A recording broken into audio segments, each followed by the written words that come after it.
made the cat go up, but I just said we want to make the cat go back down. So Harry, we've just changed the Y number by 3 each time you press the up arrow. How do you think he will go back down again? We have to change it to the down. We could do a down arrow, but that wouldn't be gravity then, would it? Gravity is always around us. But you're right, we would need to make him go back down the y-axis. So we got him going up the y-axis by changing it, by adding 3 on each time. How can we make it go back down?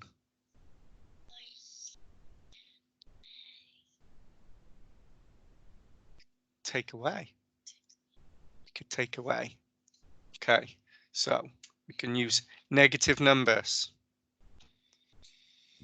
So what I want you to do, Harry, is drag in another change y by, put it right at the top above the F. That's it. No, drag it again. There you go. Yep.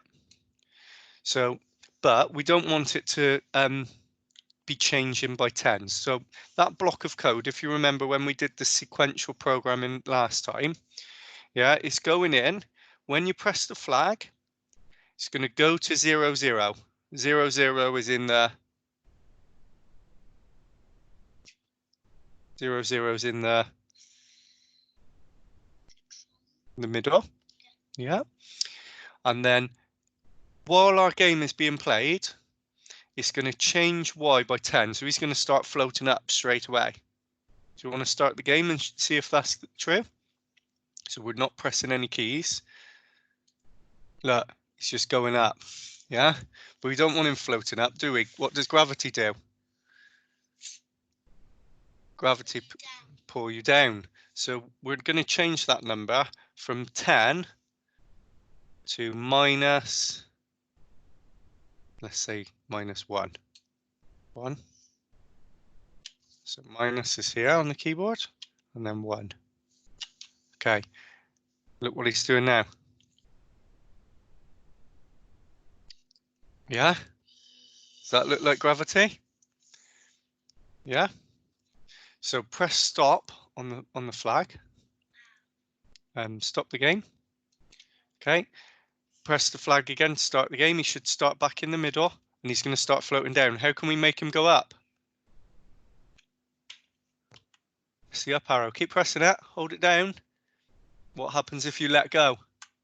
Gravity's pushing him back down again. Yeah? Okay, so keep doing that, Harry.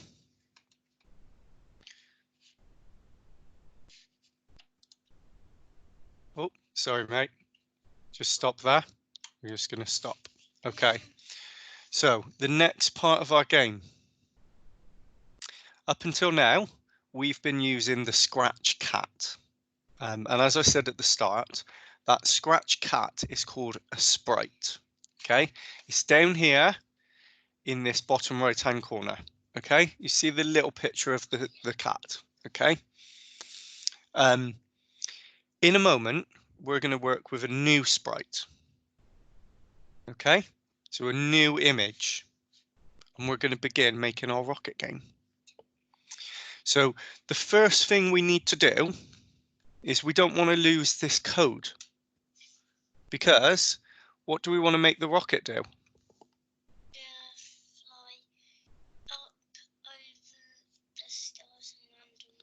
Fly up over the stars and land on the moon.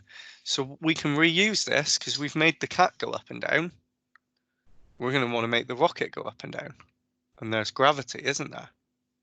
So in Scratch, if you want to reuse your code, you have something called a backpack. Okay? It's a bit like a backpack that you take to school. And when you take your backpack to school, you can put loads of things in it, can't you? And you can take them from home to school, and you can bring stuff back from school back home. So we're going to put our code in the Scratch backpack. And I'll show you how to do that. Okay, so if you get the mouse, right down at the bottom of the screen, you'll see the word backpack. Okay, can you see the word backpack? Click on that. Okay, and it says backpack is empty. But we can drag our code into the backpack. So click on it, Harry. Left click and drag it down into that backpack if you can. Right down, right down, right down. Keep going. Keep going. There. Drop it there. Look. Some code in our backpack. Okay. Okay. Now, the next thing we're going to do is find our rocket game.